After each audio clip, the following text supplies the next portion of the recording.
Hi everyone, it's Liam here from Rating the Races. So we're going to split these videos into two parts. We're going to do York in one video and then a few others elsewhere. We've got a couple of selections at Goodwood and one at Windsor that I also like. But we'll start off at York and we're just going to be looking in the handicaps and the feature handicaps, and we actually start off with the Ebor itself. 300 grand to the winner. That's gone down, hasn't it? 300 last year. So if I look at 2021, 300. I thought it was more than that. I thought it was £500,000. Maybe not. Maybe it's total prize fund of £1 million. Who do I like in the Ebor? Well, there's a couple of obvious ones and one that I think is still overpriced and can give a good running again.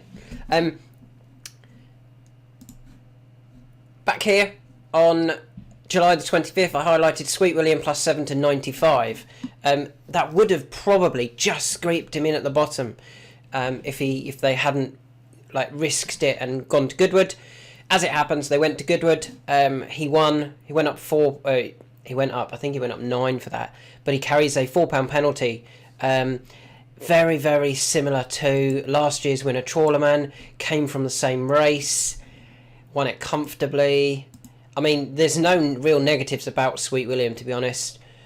Maybe you could say the jockey, Rab Havlin riding, instead of like a Frankie or... What's Frankie? Frankie's been booked by William Mullins. William Mullins has also booked William Buick.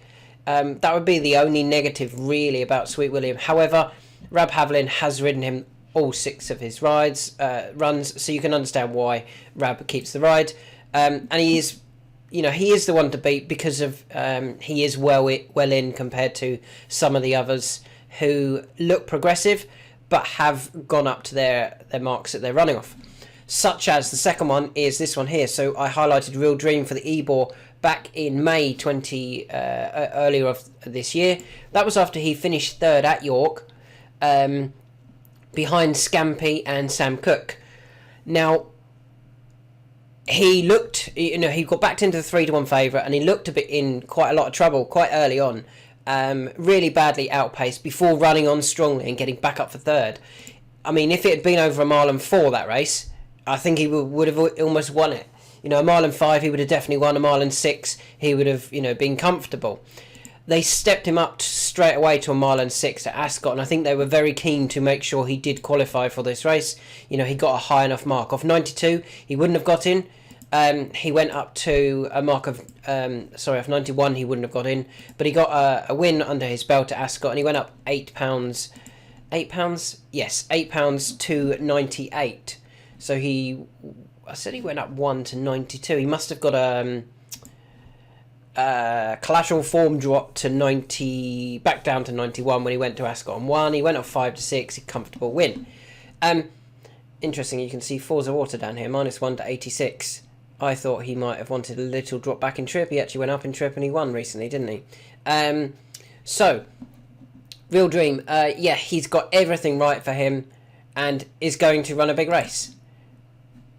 But he's priced accordingly as well. He is currently 15 to 2. I'm just refreshing that page. 15 to 2. In my opinion, there is one horse that is still overpriced. And you'll know who it is if you follow my videos. I think he'll run another big race. It's Yukon Glen. So Yukon Glen bumped into Sweet William last time. He's bumped into Sweet William the last couple. But I think the key for Yukon Glen is the trip. He gets this trip perfectly. And he's actually had some really good runs, including finishing 3rd in the Summer Handicap last year. He finished 3rd in the Summer Handicap again this year. Last year he was beaten by subsequent Ebor winner Trawlerman. He could well be beaten by subsequent Ebor winner Sweet William. The only thing I would say is, if you actually watched the race last year, the Ebor, he was a little bit unlucky. He didn't get the clearest of runs and he ran on quite strongly for a never near a 7th. Now, that came off a mark of 102. Tomorrow he actually gets to run off 96. So why is he available at 33 to 1? He's going to get the race run to suit. He's going to pick up strongly. And I actually think this is the ground he wants. I don't think he wanted the heavy going that he got at Goodwood last time, because I don't think he quite stays any further. And they rode him to really try and I think they rode him to try and get second because Sweet William was travelling far too well from a really early stage.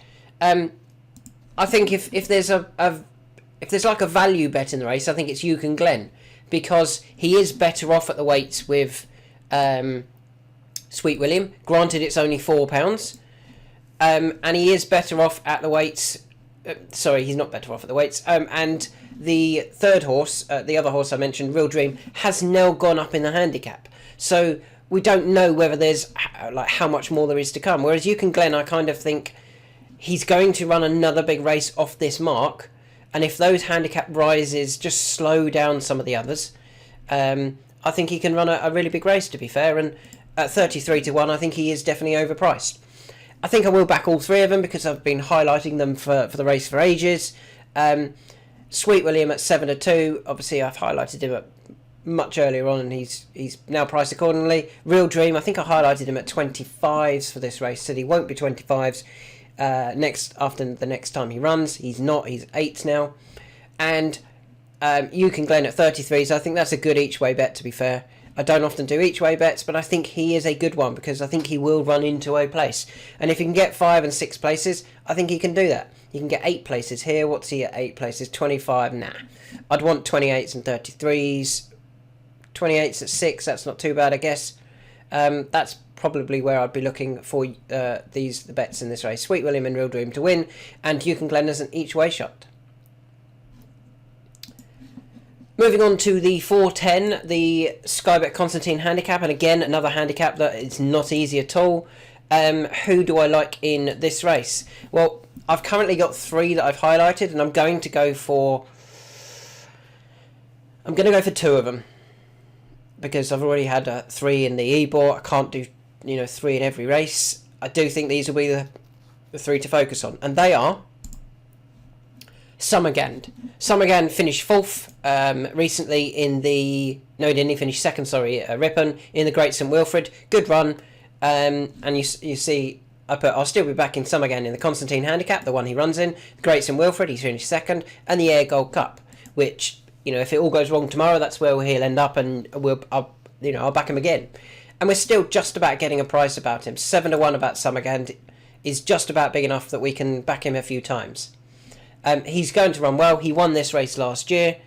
He generally runs well here. There's no real negatives, just that it's all about if he gets himself too far back and then doesn't quite get there in time again, which is all that happened last time. He just didn't get there. Handicapper was quite harsh, raising him £5 for that. I thought that was a bit ridiculous, to be honest. Yes, he would have won a big handicap, but he didn't. He only won 24 grand for that, and you put him up £5. Little bit harsh. So I like him, and I think he's going to run another big race.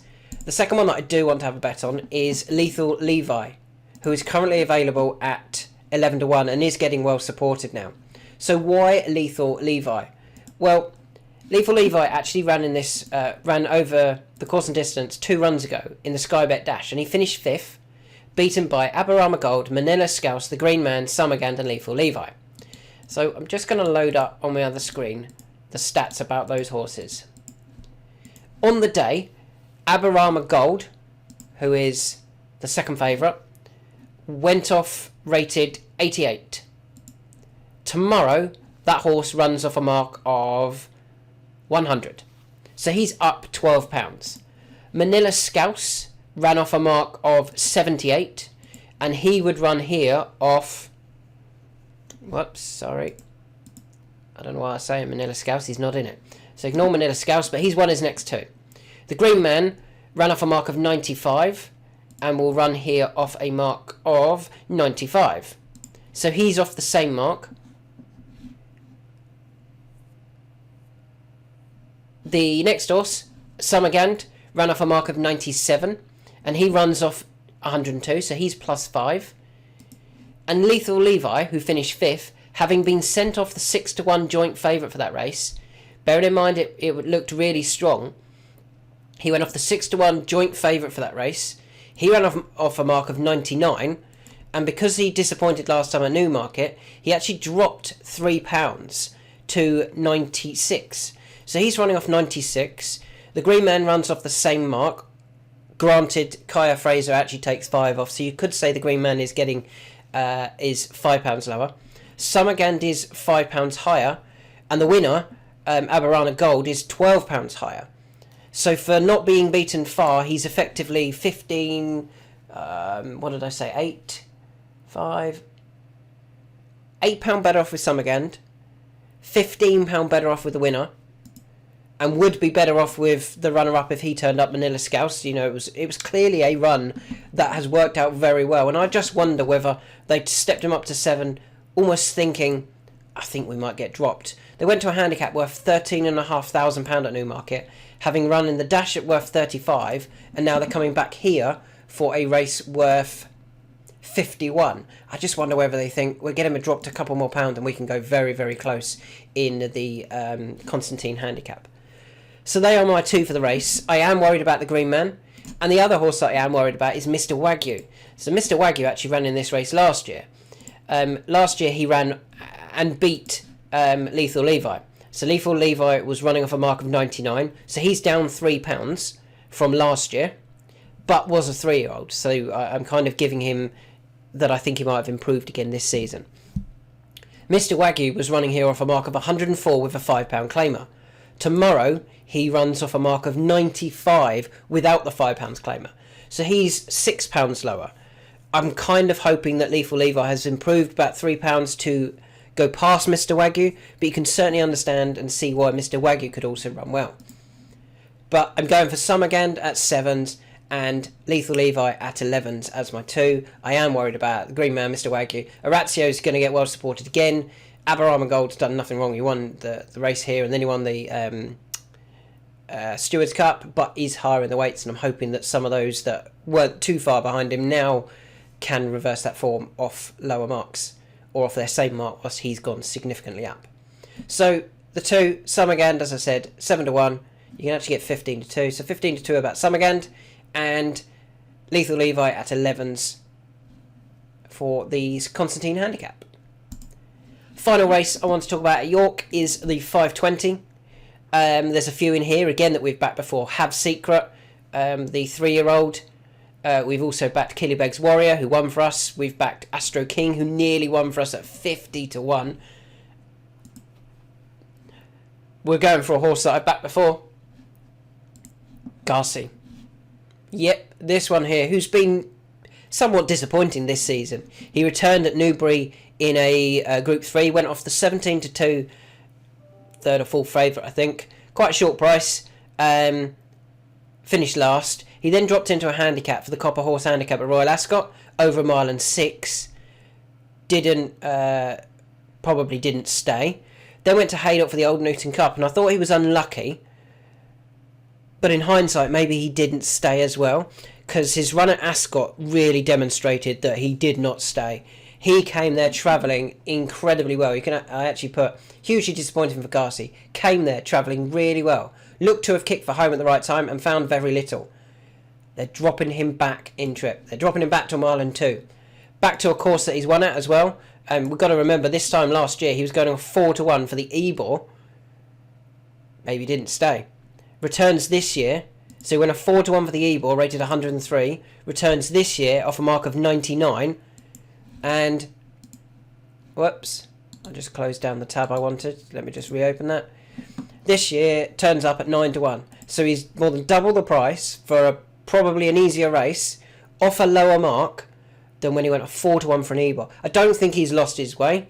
I think the trip might be very interesting. And I believe William Haggas has actually said that Tom Marcon suggested that he didn't want a mile and a half. He clearly didn't stay.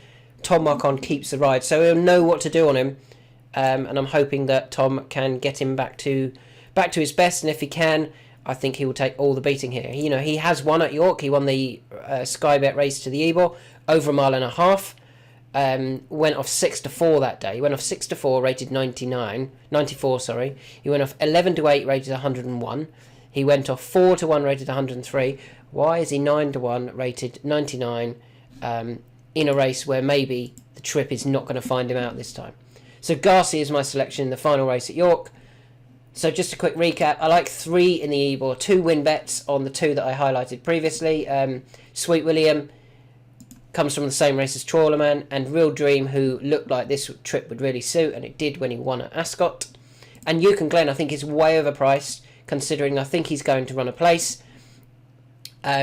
If things open up nicely for him and they go quick enough, and he travels nicely, he will be the one finishing really strongly.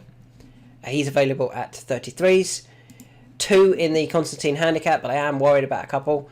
The 2 that I am going for are Summergand at 15-2 and Lethal Levi at 11s. I am worried about Mr. Wagyu, who's lower rated than last year and didn't run badly last time out. And the Green Man, who, if Kaya Fraser's £5 claim is fair, then he can certainly run another big race as well.